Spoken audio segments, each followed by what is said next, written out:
age, I have to get up 3 times a night.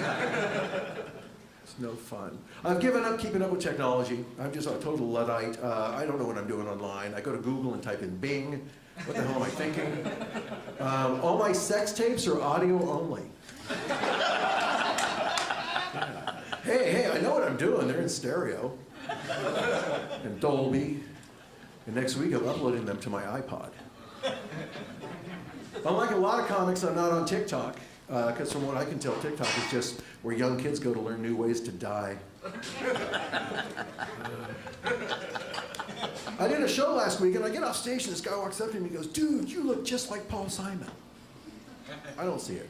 Granted, I was singing with Art Garfunkel at the time. But it kind of shows you the arc of life, because when I was in high school, people said I looked like Jim Morrison of The Doors. That's up here. And then in my 20s, it was Cat Stevens. Not quite as edgy as the Lizard King, but still pretty cool. And then in my 30s, it was David Duchovny from X-Files. We can see that. In my 40s, it was disgraced Illinois Governor Rod Blagojevich. You chicks are still hot for the rod, right?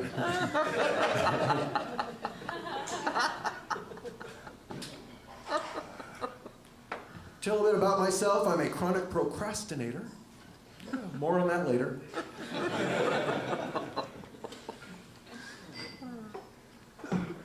But because I procrastinate, I multitask to try to catch up. But I'm also dyslexic, so sometimes I screw it up. Like just last week, I fed my computer and put my dog to sleep. So now I have a cat. He still has that new cat smell. That's great. I think my cat is Jewish. Because he doesn't meow, it's more of a meow. And he was just celebrating Purim. I used to have a cat that meowed like Jimmy Cagney in one of those old gangster films. It was like, meow, meow, meow. My last cat meowed like Robert De Niro in Taxi Driver. It was like, meow, meow. As you can tell, I'm not an impressionist. I'm more of a post-impressionist.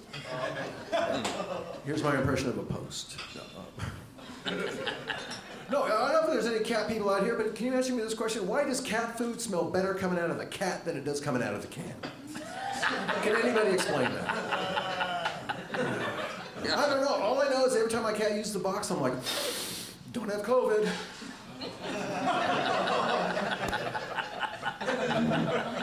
I love watching my cat play. He likes to look out the window and look at the birds dancing on the fence and in the trees. And sometimes early in the morning, the sun comes down and casts shadows of the birds on the window.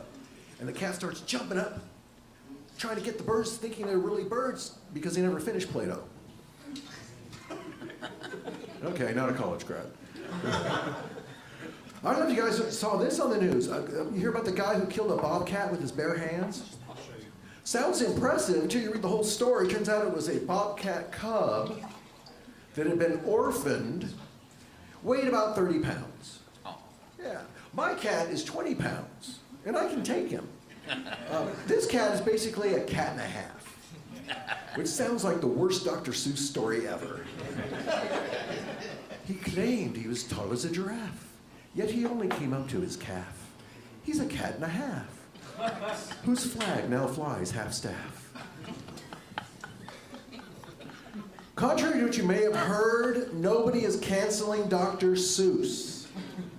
A handful of his books that have been out of print for decades are not going back into print because they have some racist elements in them. They're still available online. You can get them in libraries. So if you're curious, you can check out such wonderful tomes as The Mick and the Spick, The Kike on the Dike, and Let's Hunt Coon. You know they say there's more than one way to skin a cat? Yeah, I'm good. I'm an outlier. I like to think outside the box, and one way I think outside the box is I think we should be able to expand the range of animals permissible for pets to include bears. Just so when you walk into PetSmart, there's a big sign in the back that says Bear Necessities. Speaking of racist Disney movies. Another way I'm an outlier is when I order food at a restaurant, I order it like I'm Tom Waits. Scrambled eggs and sausage, and hash browns on the side. A biscuit or a muffin, it's for me to decide. Actually, this morning I had poached eggs for breakfast. Man, there's nothing tastier than a baby bald eagle. Too soon? No. Hey, we are out. We are done. The pandemic is over. We are free at last, free at last. Thank God Almighty, we are free at last. All the restrictions have been lifted. Thank you for coming out.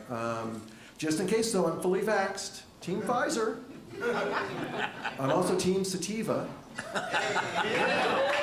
I'll be having a huddle out in the parking lot after my set if you want to join me. Yes, please. The vaccination process went pretty well. I ended up with just a little bit of a sore arm. That was a secondary side effect of a primary side effect of a 4-hour erection. Team Pfizer. No, everybody in North Santa Barbara County, everybody had to go down to Lompoc to get our shots. And everybody was there. The line, it was crowded as hell. The line took so long, I read Atlas Shrugged. Okay, not a college crowd. Not even a community college crowd. Okay. Yeah, it's a very thick book. For a while, actually, I was dating a literature professor over at Cal Poly, and she had anger issues. And every time she got mad, she'd chuck a book at my head. And one time, it was a hardback of David Copperfield. It's like, ow! Another time, she threw Ayn Rand's The Fountainhead. It was a paperback, but it still hurt like the Dickens. You know the best thing about doing comedy nowadays after the pandemic is if a joke dies, I just blame it on COVID. How many of you had that movie sent to you by friends, Plandemic? Plandemic, yeah. Medical experts from Fresno. Great idea. Yeah. Contrary to what you may have heard, COVID-19 was not a conspiracy, but the Illuminati wants you to think it was. Let you dwell on that for a while. Hey, say what you will about the pandemic and COVID, but it taught us the Greek alphabet. Yeah, without the horrible experience and humiliation of joining a fraternity. When I was in college, we started our own fraternity called I Oughta Eat a Pie. Co-eds would flock to our parties because, you know, pie is impossible to roofie. You know, at the very beginning of the pandemic, I got really, really sick, and I thought I had COVID. I got tested. Turns out, good news, it was just SARS. I was really sick. I went through more tissue than I did in high school. I lost my sense of taste, so now I only listen to mumble rap. And Megan Thee Stallion. Hey, there were good things that happened during the pandemic. I got a $1,200 check from President Trump. Hey, a check from Donald Trump. I felt like a porn star. Not to be outdone, President Biden sent out stimulus money too, and I'm pretty sure most of the Biden stimulus money went to local dispensaries, based on my own limited research.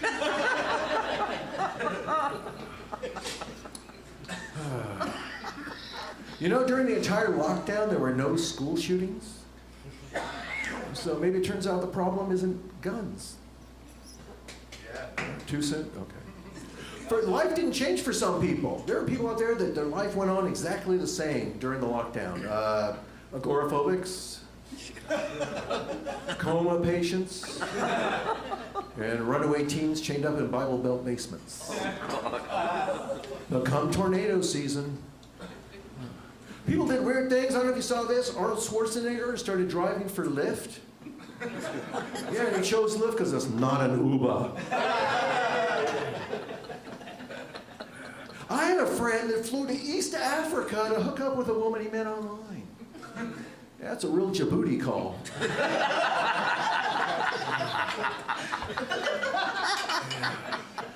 During the lockdown, I started doing Sudoku about 3 or 4 times a day until her husband Bob Doku showed up. And I spent the rest of the time doing Yelp reviews for OnlyFans pages. Until I got writer's cramp. That's what I'm calling it. How many of you, the first time you heard COVID-19, heard it to the tune of that 80s song, Come On Eileen? COVID-19. Yeah, you will now. You know what's sad though is we're losing all of our rock legends. They're getting up there and they're leaving, and it just sucks to see them go. Like we just lost Charlie Watts, the drummer for the Stones, which really sucked for me because I couldn't think of a good Charlie Watts joke. But then my neighbor started blaring the Rolling Stones for days on end. It just kept going, and finally I'm like, Rolling Stones, no mas! If all of these take that long, I'm going to be up here forever. Fleetwood Mac's Christine McVie, Stop Thinking About Tomorrow. Rock and roll pioneer Jerry Lee Lewis passed away.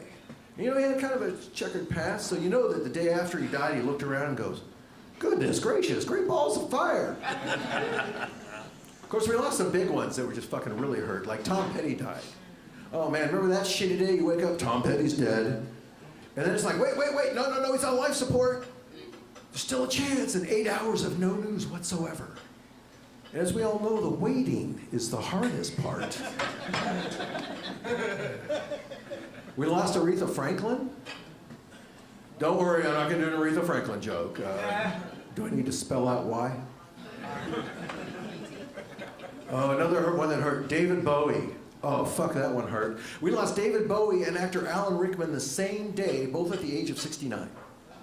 And I never thought I'd ever see a headline that included the words David Bowie, Alan Rickman at 69 that didn't have a happy ending. Jimmy Jamison, the lead singer of Survivor, didn't.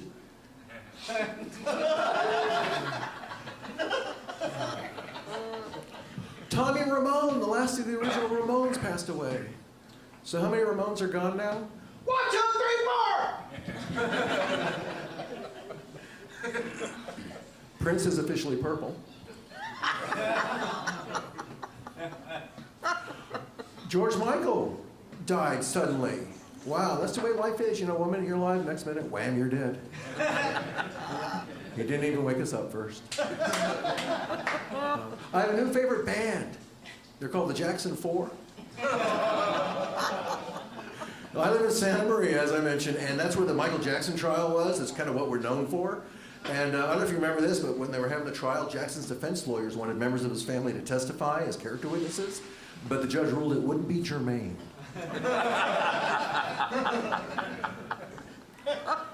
It's not just, you know, we're losing a lot of celebrities. Angela Lansbury died suddenly, and we'll never know who did it.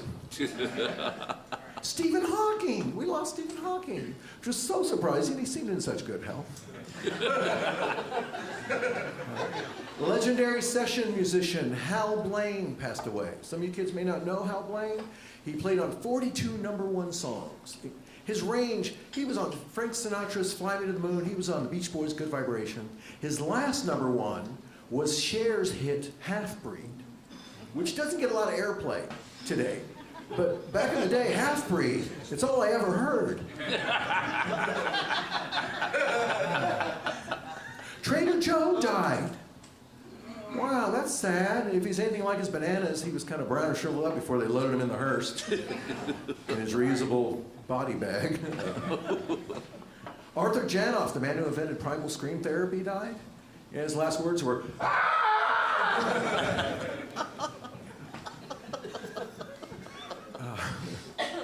Alan Scott, the guy who invented Botox, passed away at the age of 85, didn't look a day over 84.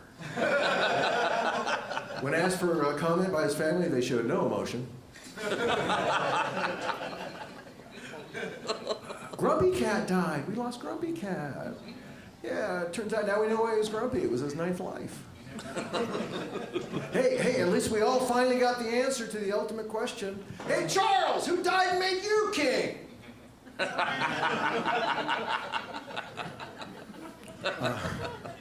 You know, I'm a music nerd, as I said. A lot of my friends are music nerds, and they say play to your bass.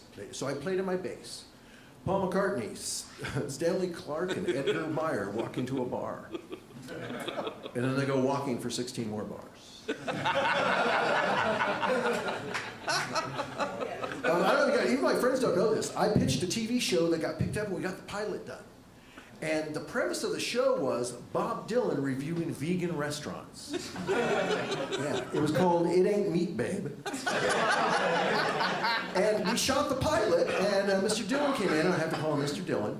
But we didn't get picked up because every review was the same. Bob would taste the food and go, blah, blah.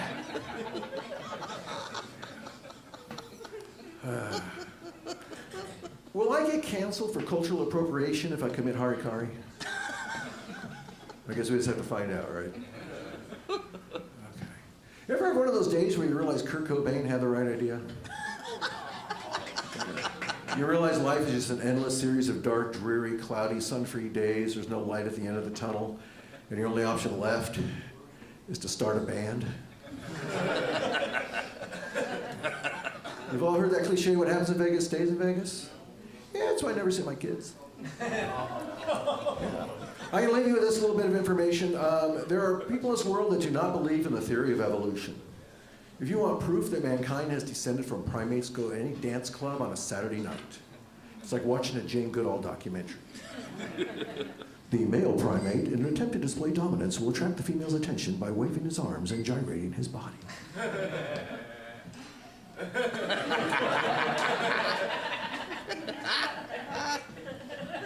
The female primate will then present herself.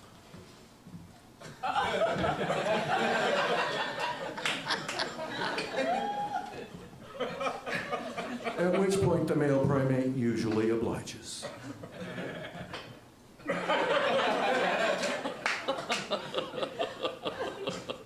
Evolution, so easy a caveman can do it. Those seats are pretty good after all, aren't they? You guys have been wonderful. My name's Sal. Enjoy the rest of the show. Thank you very much for coming out tonight. Thank you very much.